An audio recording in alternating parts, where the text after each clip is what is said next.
Coucou, bonjour à tous, bonjour à toutes. Miliana, à nouveau, je prépare cette vidéo consacrée à la page Facebook Précieuses femmes de valeur parce que nous sommes des femmes précieuses, nous sommes des femmes de valeur. Et voilà, donc je voulais tout d'abord remercier toutes les personnes qui ont pu visualiser la vidéo précédente. C'est la deuxième vidéo que je suis en train de faire. Que je prépare avec beaucoup je mets vraiment mon cœur pour des femmes, pour des hommes également qui ont besoin de regarder cela. La raison pour laquelle je fais ces vidéos, parce qu'il y a tellement de vidéos sur les réseaux sociaux, je ne vais pas les juger, les critiquer, mais on apprend des choses, on dit des choses pour les femmes, mais bon, bah, est-ce que c'est vraiment ça dont les femmes ont besoin?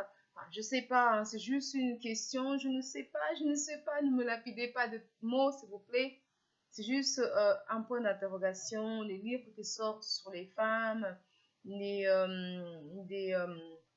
comment dirais-je, des livres, comment faire, des notices, oui, comment être une femme, il faut faire ceci, il faut s'habiller comme ça, il faut parler comme ça, il faut s'asseoir comme ça, il faut faire ceci, il faut manger comme ça. Est-ce que les femmes ont vraiment besoin de ces choses-là?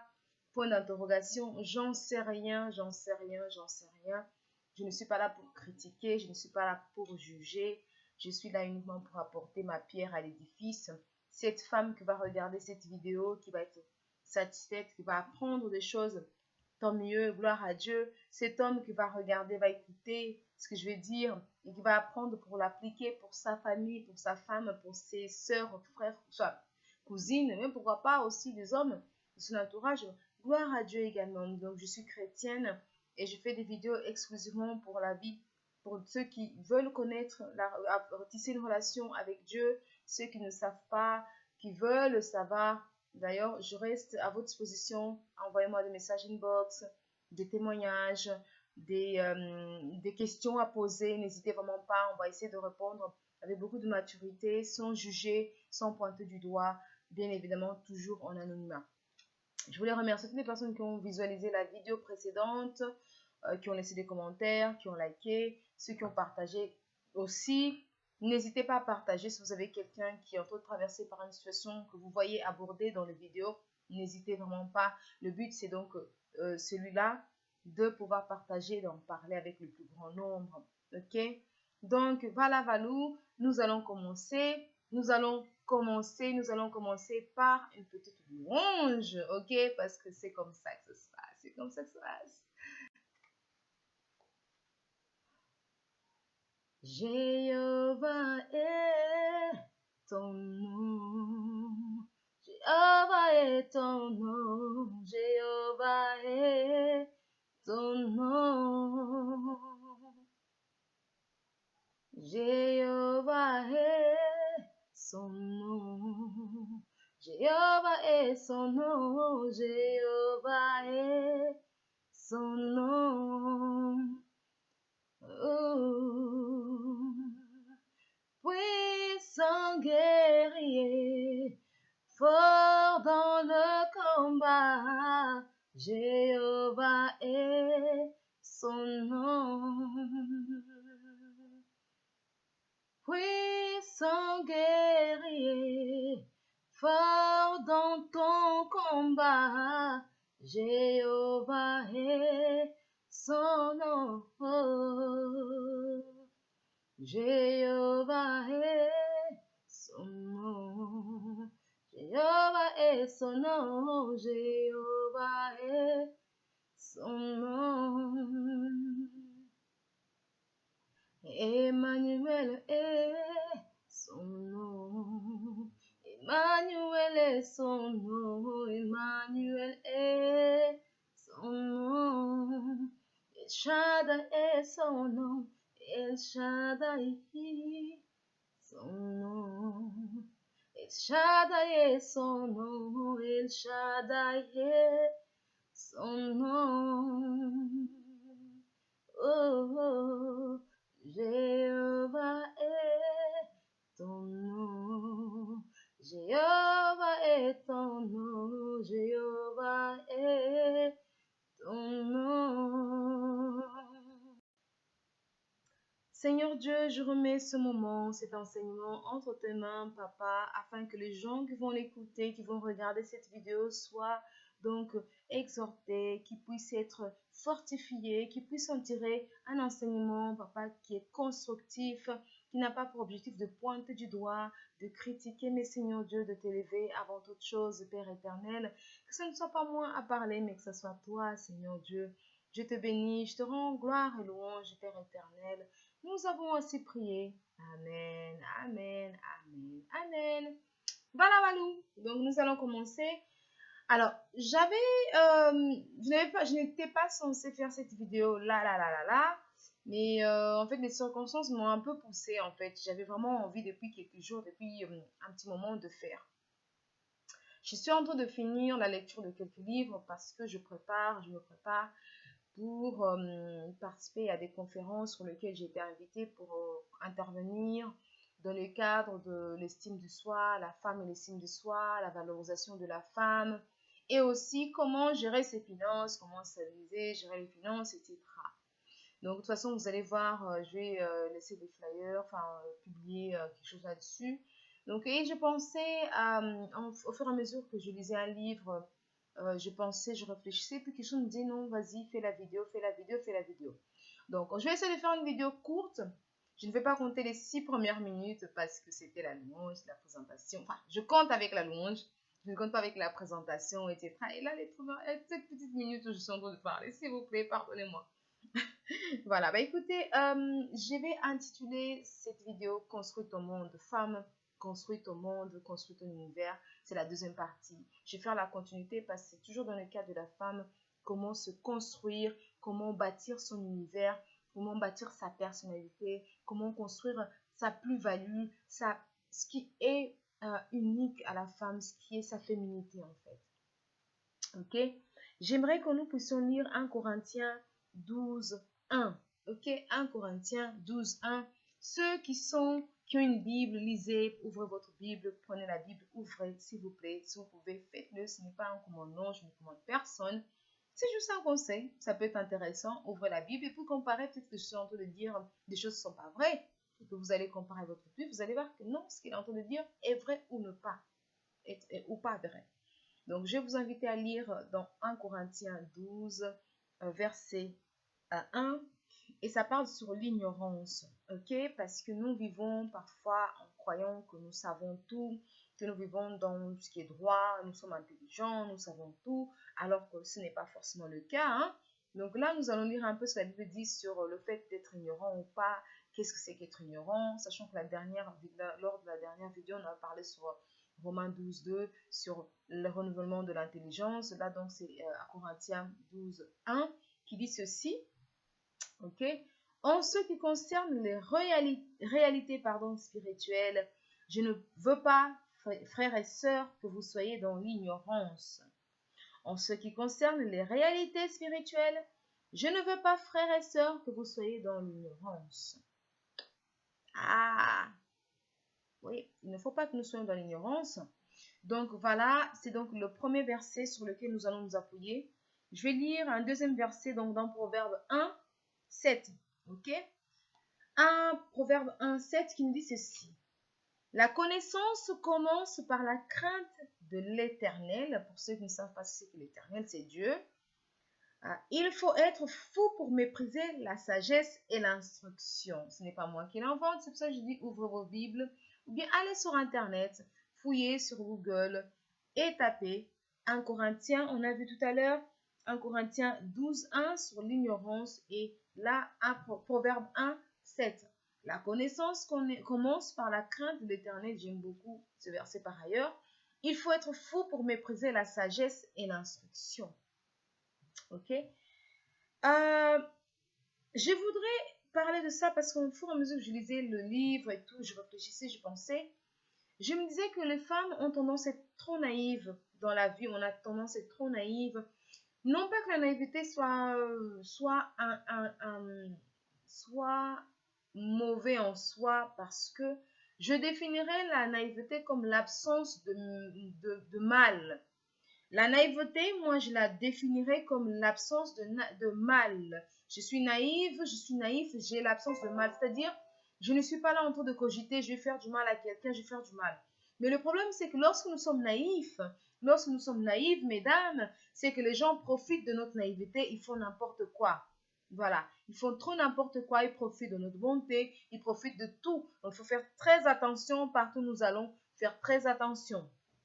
Maintenant, bien évidemment, l'opposé, plus ou moins l'opposé, c'est la méfiance. La méfiance, disait un homme de Dieu, pasteur Thierry Chinkola, que je regardais tout récemment ses vidéos, ses prédications, c'est très intéressant.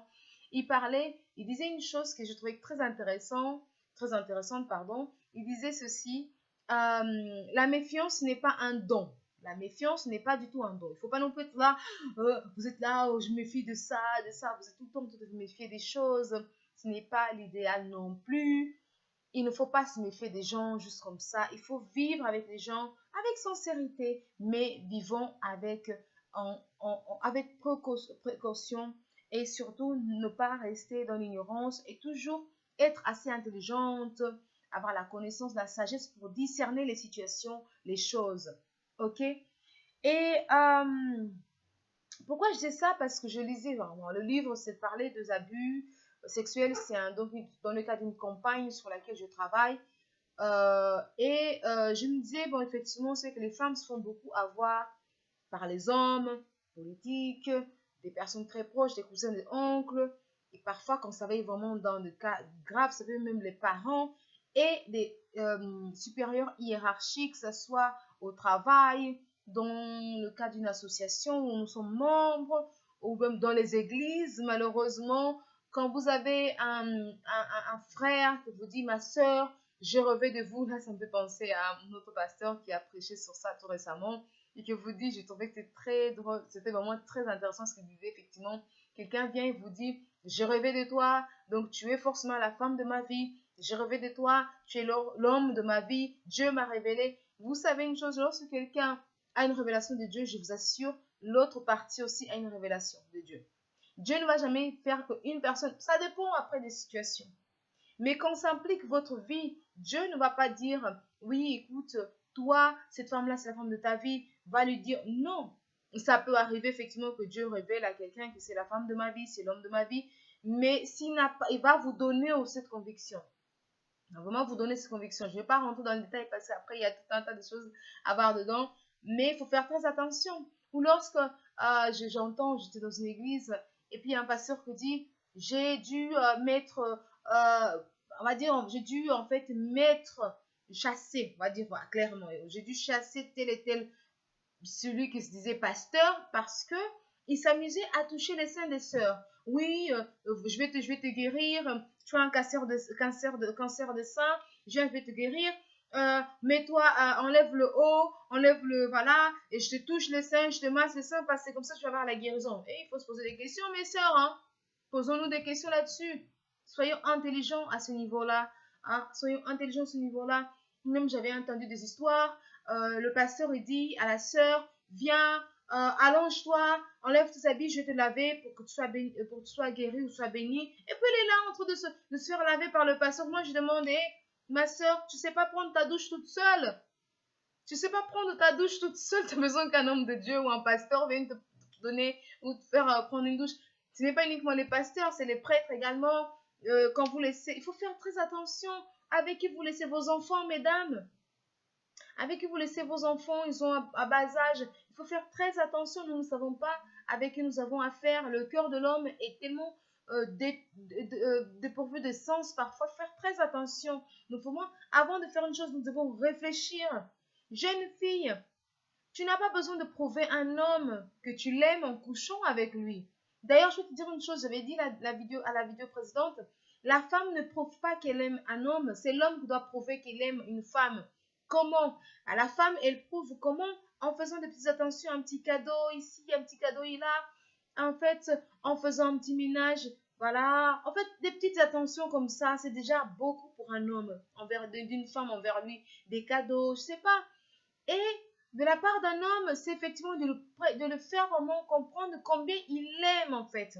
La femme n'a pas besoin de dire à un homme je t'aime, mais l'homme a besoin de dire à une femme oui, je t'aime, parce que c'est à lui de prouver cet amour de cette manière-là. Et bien évidemment, excusez-moi, Un petit cadeau ici et là aussi, ça ne fait jamais du mal. Mesdames, il faut apprendre à aimer les fleurs, hein. Aussi, apparemment, il y a des femmes qui n'aiment pas des fleurs. Il faut aimer des fleurs. C'est tellement beau des fleurs, n'est-ce pas? Et donc, vous n'avez pas besoin de prouver à un homme que vous l'aimez. Jeune fille, un homme qui te demande de coucher avec lui pour prouver que tu l'aimes n'est pas l'homme qu'il te faut. Sépare-toi de lui. Dégage-lui de ta vie parce que c'est pas l'homme qu'il te faut. Il va juste user ton corps et puis s'en aller. Il va juste abuser de toi et puis s'en aller. Ok? Tu n'as pas besoin de prouver que tu aimes un homme en couchant avec lui. Non, non, non, non, non. Si un homme te dit, prouve-moi que tu m'aimes en couchant avec lui, dis-lui, prouve-moi en venant chez mon père en me demandant ma main en mariage. Et puis basta. Tu vas voir sa réaction et tu vas tout de suite comprendre que c'était juste un aventurier, c'était juste un abuseur, oui, qui voulait juste profiter de ton corps, abuser de ton corps, ma chérie.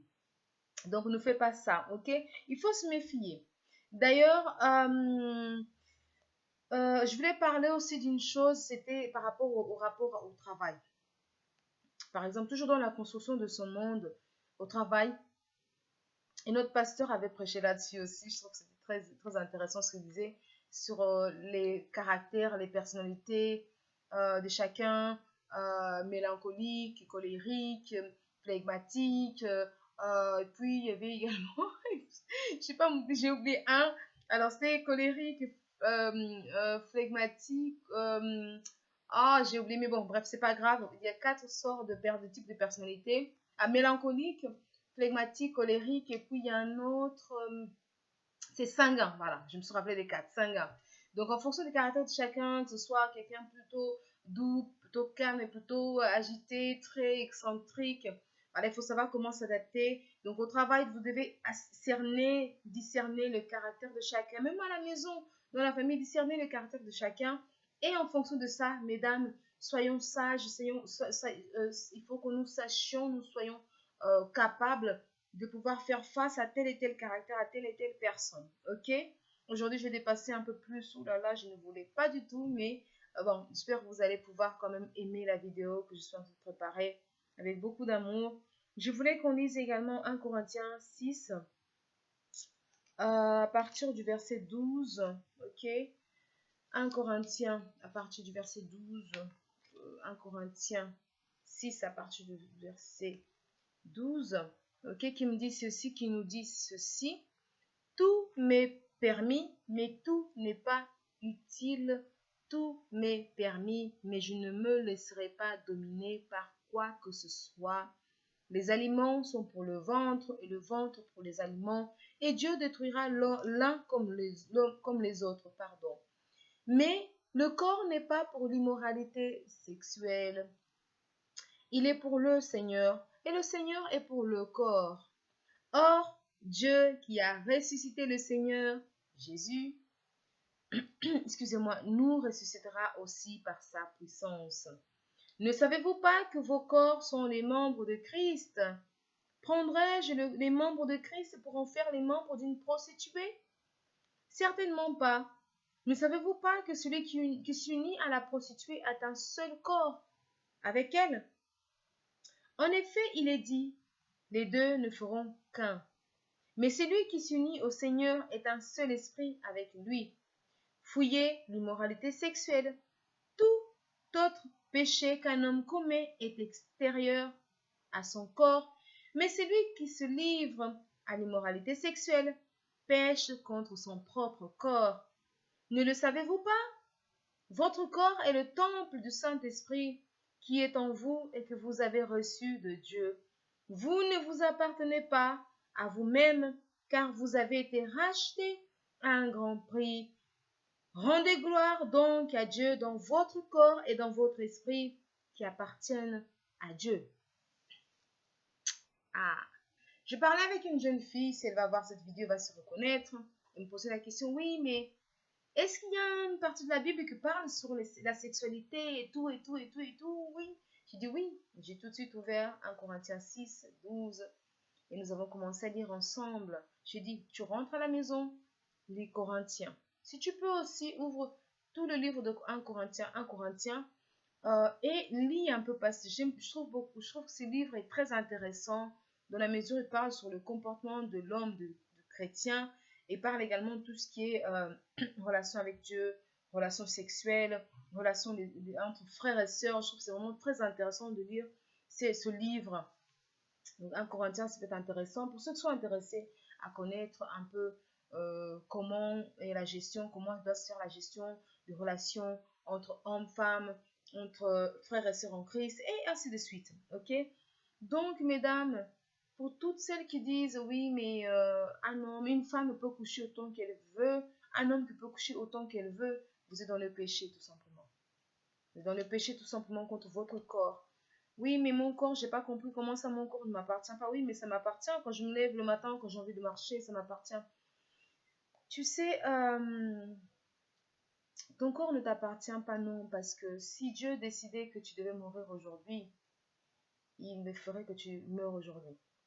Si Dieu décide que cette nuit-là, tu ne vas pas y passer, tu vas rester allongé sur ton lit et ne plus jamais ouvrir tes yeux. Donc, ton corps appartient à Dieu, oui. Ton souffle appartient à Dieu, oui. Ta vie appartient à Dieu, oui. Donc, ton corps appartient à Dieu. Faire très attention parce qu'en plus de ça, ce qu'on on met, oui, effectivement, la femme peut coucher autant qu'elle veut comme les hommes. Non. Les hommes n'ont pas le droit de coucher comme ils veulent. Les femmes n'ont pas le droit de coucher comme ils veulent, non, comme elles veulent non plus. Non plus. Et que la société nous en met également, c'est le fait qu'il y a beaucoup de maladies sexuellement transmissibles. Je n'ai pas la liste là sous mes yeux, mais je vais publier, je vais en parler lors d'une autre vidéo. Et vous allez voir le nombre, la liste, elle est longue la liste. Vous allez voir le nombre de maladies sexuellement transmissibles. Et le plus marrant, c'est que les gens se repèrent tout de suite au sida. Le sida, c'est juste une maladie de plus. Mais il y a d'autres maladies. Et ces maladies-là, ce que je trouve marrant, si vous avez une maladie en particulier, mais là, j'ai oublié le nom. Et cette maladie avait comme particularité de ranger déjà tout votre intérieur, en fait. Tout votre intérieur est rangé par cette maladie. Et ça commence par, en fait, manger, en fait, bouffer tout ce qui est à l'intérieur de vous, en fait. Ça commence à manger tout ce qui est à l'intérieur de vous. Ah, mais oui, vous ne savez pas, bien évidemment, parce qu'on ne vous parle pas de ça. Il y a beaucoup de femmes qui aujourd'hui souffrent, même beaucoup d'hommes qui souffrent de problèmes de fécondité, qui n'arrivent pas à concevoir, à avoir des enfants. Ce n'est pas parce qu'ils avaient une bonne santé, c'est juste parce qu'ils ont eu beaucoup d'aventures sexuelles auparavant qu'aujourd'hui, ils veulent avoir une vie comme il faut, et puis ils vont déranger les pasteurs parce que pasteur prie pour moi, parce qu'il faut qu'on a... Non. Il y a des femmes aussi qui malheureusement sont avec des hommes qui sont infidèles et qui vont ramasser des choses dehors et qui amènent ça. Donc c'est pour ça qu'on a beaucoup de femmes qui finalement ont du mal à concevoir. Et pire encore, c'est que vous avez un bébé dans le ventre et que votre bébé, il va avoir des déformations par rapport à ces maladies-là en fait. Donc faisons très attention. C'était aussi une chose que je voulais parler avec les femmes. Aujourd'hui, j'avais des petits messages comme ça à passer. Je ne sais pas pourquoi j'avais vraiment à cœur de parler de ces choses-là. Est-ce par rapport au livre, par rapport à ce que j'avais discuté avec la jeune fille, je ne sais vraiment pas. Mais j'avais vraiment envie de partager ça. Et j'ai également un verset que je voulais partager. Maintenant, c'est dans Proverbe, c'est les deux derniers. C'est un proverbe 11, 22. Proverbe 11, 22 qui dit ceci. Un anneau d'or au groin d'un porc, voilà ce qu'est une femme belle mais dépourvue de discernement. Voilà la comparaison que la Bible fait de nous les femmes. Un anneau d'or, vous voyez quand on met en fait des anneaux d'or là, au niveau de au porc, bah, c'est comme ça qu'on est en fait comparé. Voilà, une femme qui n'a pas le discernement, c'est cet anneau là en fait. Elle est belle, c'est de l'or, c'est de l'or. Pour dire qu'une femme vaut de l'or, elle est de l'or, la femme est précieuse. Et que si vous n'avez pas le discernement, vous êtes comme ce bout d'or qu'on a mis au niveau du porc, là, en fait. Le nez, je sais pas si on dit le nœud du porc, en fait. Voilà, voilà, au groin d'un porc. Voilà ce qui est une femme. Tu peux être la plus belle jeune fille, jeune femme. Femme, tu peux être la plus belle des femmes, avoir les plus belles choses, marque, mais si tu n'as pas le discernement dans ta vie, tu es comme cet anneau d'or qui a été posé au niveau du groin d'un porc, ok? Soyons vraiment renouvelés, essayons vraiment de grandir dans notre manière de vivre, ok? Et puis finalement, le dernier verset, c'est dans Proverbe 19, 14, qui dit ceci. On peut hériter des parents une maison et des richesses, mais une femme prudente est un don de l'Éternel. On peut hériter des parents une maison et des richesses, mais une femme prudente est un don de l'Éternel. Est un don de l'Éternel. Ok.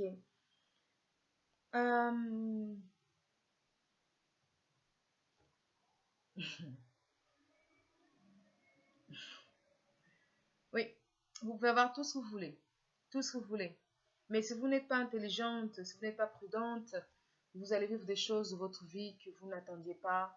Et puis, honnêtement, c'est vrai, on dit que l'homme est la tête, c'est le président, mais le président moi, j'aime beaucoup cette comparaison. L'homme est le président de la République et la femme est l'ensemble des ministres, en fait. Parce que c'est les ministres qui prennent les décisions qui gouvernent un pays. Ok? Donc, il faut que nous ayons ce discernement femme pour gouverner notre maison, gouverner notre monde. Construisons notre monde. Les femmes, ne vous adonnez pas aux immoralités sexuelles. Ne vous adonnez pas au chantage. Ne vous adonnez pas aux manipulations, manipulateurs. Non, non, non, non, non, non. Bâtissons nos foyers. Parce que vous savez, quand on manque de discernement, en fait, après, on a des conséquences qui font que quand on voit l'autre qui est en train de faire mieux que nous, ou dont la vie va beaucoup mieux que la nôtre, on commence à jalouser sa vie. Mais le but, c'est que nous soyons focalisés sur notre vie à nous, comme ça. Vous voyez les chevaux quand ils sont en pleine course, on les pose, en fait, je sais pas comment on appelle ça, on les pose des petits outils là, en fait, pour vraiment couvrir le regard, qui ne regarde ni à gauche, ni à droite, ni à gauche. Qui se focalisent sur leur course. Donc, mesdames, voici le défi. Focalisons-nous sur notre course. Ne perdons pas notre temps avec des futilités. Un tel a dit, un tel a fait, un tel dira, un tel ne dira pas. On s'en fiche de ça. Vivons notre vie. Non pas que nous n'ayons pas droit à l'erreur. On en va toujours commettre. Si vous avez commis des erreurs dans votre vie, ce n'est pas grave. Dieu est un Dieu qui pardonne. Il est lent à la colère. Il a déjà pardonné tout ce que vous avez fait dans votre vie. Il vous donne une deuxième chance de vous reconstruire. Peu importe si vous êtes mère célibataire, peu importe si vous êtes fait avoir par un homme ou pas, peu importe si dans le travail vous avez été viré, là, moment je parle, vous avez été viré par votre patron parce que vous n'avez pas géré une situation en équipe au travail, peu importe si vous vous êtes disputé avec votre frère, votre soeur, votre cousine, vous avez le temps de vous rattraper parce que rien n'est impossible à Dieu, tout est possible avec Dieu. Et je sais que nous sommes des femmes précieuses, nous sommes des femmes de valeur et que nous sommes des femmes vraiment qui peuvent construire des mondes, nous pouvons bâtir des choses. Imaginez vous perdez votre temps avec des futilités, on en dit, on a fait, elle s'est habillée comme ça, elle a mis des chaussures comme ça, elle s'est maquillée comme ça, elle s'est coiffée comme ça. Vous perdez plus de temps à penser à la vie des autres, vous perdez le temps au lieu de bâtir votre vie, peut-être de finir les études, d'ouvrir votre entreprise, de vous marier, de construire quelque chose de solide. Et ne courez pas derrière ce que les autres ont fait. Et se sont mariés, je suis célibataire, j'ai 30 ans, je suis célibataire. Non, non, non, non, non, non.